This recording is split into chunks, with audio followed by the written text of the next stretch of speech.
வாழைக்காயை எல்லா விதத்துலேயும் சமைச்சு பார்த்தாச்சுங்க.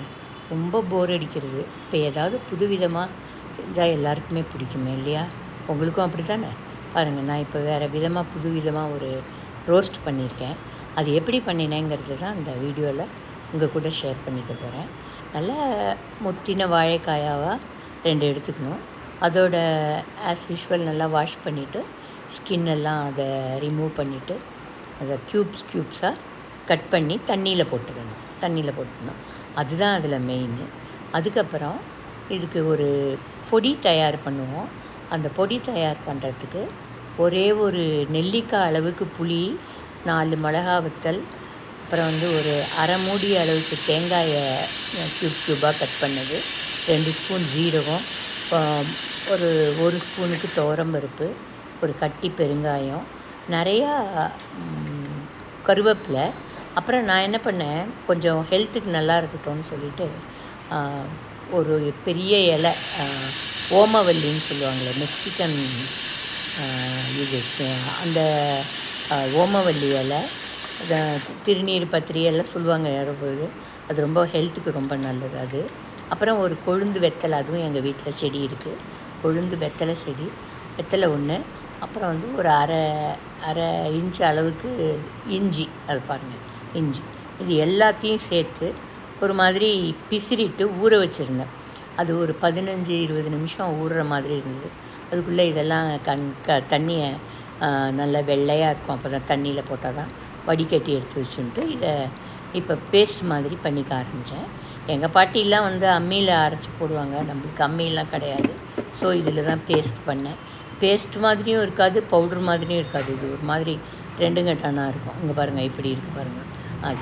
அதை நம்ம அந்த வடிகட்டி வச்சுருக்கிற வாழைக்காயில் இதை போட்டு நல்லா போட்டுட்டு, உப்பு பெருங்காயம் அதையும் போட்டுட்டு, நம்ம இதில் மஞ்சள் கிழங்கு கூட சேர்த்துக்கலாம். ஆனால் இன்றைக்கி அமாவாசைன்ட்டு நான் மஞ்சள் சேர்க்கலை. அன்றைக்கி அமாவாசையில் மஞ்சள் சேர்க்கறது கிடையாது. ஸோ இதை என்னென்னா நீட்டாக பிசிறி வச்சு மூடி வச்சிடணும். மூடி வச்சுட்டு அட்லீஸ்ட் ஒரு 1/2 hour மூடி வச்சுட்டு நீங்கள் வேறு வேலையெல்லாம் பார்த்துக்கலாம். அதுக்கப்புறமா வாணலியை நல்லா காய வச்சு அதில் ஒரு தாராளமாக ஒரு அரை கப்புன்னு வச்சுக்கோங்களேன், நல்லெண்ணெய், அதை நல்லா காய வச்சு இந்த உப்பு அண்டு கடுகு போட்டு தாளிக்கணும். தாளித்து வெடித்து வரும் பாருங்கள், ரொம்ப அழகாக வெடித்து வரும். அது பொறுமையாக இருக்கணும், ரொம்ப அவசரப்படக்கூடாது. இந்த கறிக்கு மாத்திரம் ரொம்ப பொறுமை தேவை. ரொம்ப நல்லாயிருக்கும். சாப்பிட்டு பார்த்திங்கன்னா ரொம்பவே நல்லா டேஸ்டியாக இருக்கும். டிஃப்ரெண்ட் டேஸ்ட்டாக ஜீரகம் இருக்குது. நான் எங்கள் பாட்டி செஞ்சது வெறும் ஜீரகம், மிளகா வத்தல், தேங்காய் அரைச்சி தான் பண்ணுவாங்க. நான் ஹெல்த்துக்கோசரம் கொஞ்சம் கருவேப்பிலை இதெல்லாம் அந்த ஹெர்ப்ஸ் மூலிகையெல்லாம் போட்டிருக்கேன். அந்த இது ஓமவல்லி, கருவேப்பிலை, இஞ்சி, வெத்தலை எல்லாம் போட்டு சேர்த்து அரைச்சிருக்கேன். நல்லா கமன்னு வாசனையாக இருக்குது. அந்த வாய்வு இல்லாமல் இருக்கிறதுக்கு அந்த பெருங்காயமும் ரொம்ப உறுதுணையாக இருக்குது. பாருங்க, படன்னு நல்லா வெடித்து இந்த ப்ரௌனிஷாக அந்த உளுத்தம்பருப்பு ஆன உடனே நம்ம அங்கே மேரினேட் பண்ணி வச்சுருக்கோம் இல்லையா, அந்த வாழைக்காயை அதில் போட்டு மொல்ல பெரட்டணும். அது தடாப்புடான்னு பண்ணினா அது முறிஞ்சு போயிடும், நம்மளுக்கு ஷேப் நல்லபடியாக கிடைக்காது.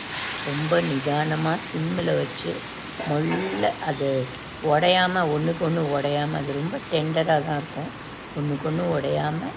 அட் தி சேம் டைம் அது எல்லாத்தையும் ஒன்றா கலக்கணும். ஒரு பக்கம் காரம் உப்பெல்லாம் இருந்து இன்னொரு பக்கம் இல்லாமல், அந்த மாதிரி இல்லாமல் அழகாக கொஞ்சம் நிதானமாக கொஞ்சம் கொஞ்சமாக பண்ணி மூடி வச்சு எடுத்து சிம்மில் வச்சு எடுத்திங்கன்னா ஒன்றோட ஒன்று ஒட்டாமல் அப்படியே உதிராக ரொம்ப அழகாக இருக்கும்.